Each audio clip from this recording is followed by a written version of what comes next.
Good. For those of you that may not know me, I'm Mrs. Hall, and I happen to be Mrs. Maryland. And sometimes I'm sure you guys have seen me walking around the school, but today I get to do one of my other loves, which is actually talking to youth. I actually spend a couple of days each month traveling the country and speaking to youth throughout the state of Maryland and actually all over the country. You know, I might be called to go to Georgia or somewhere else.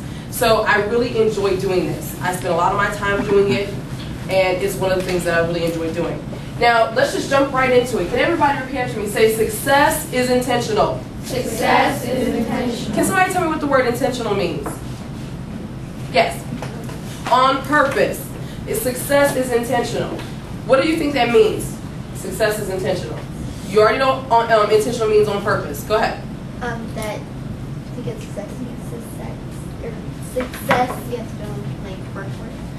Very good. She just said in order to be successful, you have to work for it. If you have something that you want to do, you have to work for it. You have to do it. Nobody's going to ever just come to you and just say, hey, be successful. There it is. They're not going to do that. Even if you're given the opportunity, you're still going to have to work for it. Can somebody read the very first S for me? What does that say? You didn't get one? So what does that very first S say? I was sending it back there. Go ahead. Set goals. Set goals. Now, I know I'm supposed to be talking to you about what makes me successful, and I am going to talk about that, but I'm also going to give you your own roadmap on how you can be successful in everyday life starting right now. The first thing you have to do is you have to learn how to set goals. You have to want to do something.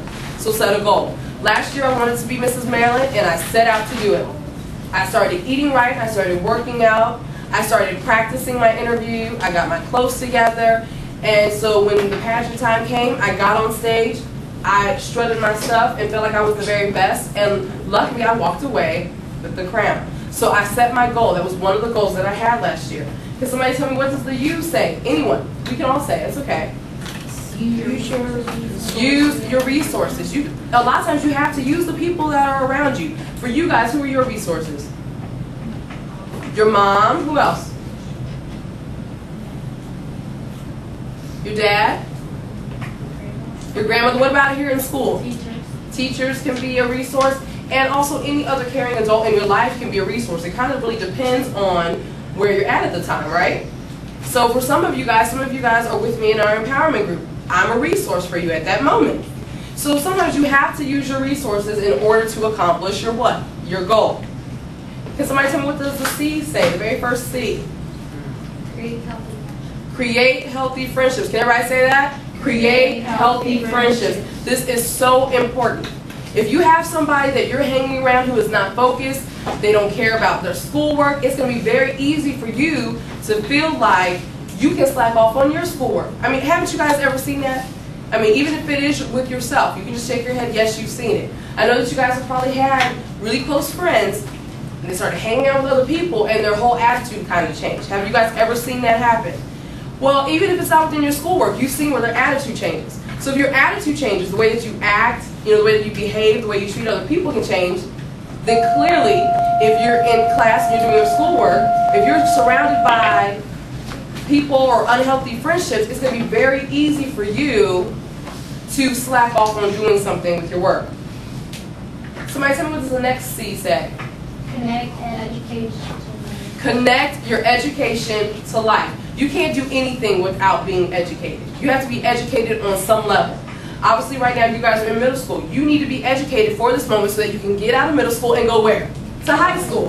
Then from high school, you're going to have to be educated so that you can go where? College. To college if you want to. Some of you may not want to go to college. You might want to go to a technical school. You know, somebody might want to be a cosmetologist, a hairstylist. Somebody might want to be a makeup artist or work on cars or something. But regardless, everything you do today affects what is going to happen to you tomorrow.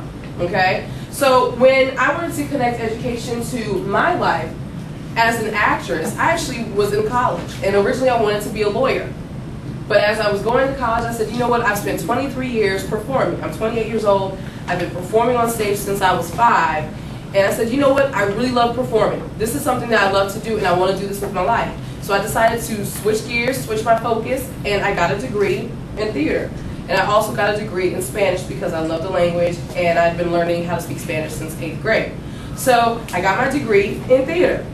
And I use that stuff now. I've had my own studio teaching students theater. I teach dance, I teach music, I teach singing. So I connect what I've learned, not only being educated through life, but in college. I do that every day. What's the next thing? Engage in positive behavior. Engage in positive behavior. What do you think that means?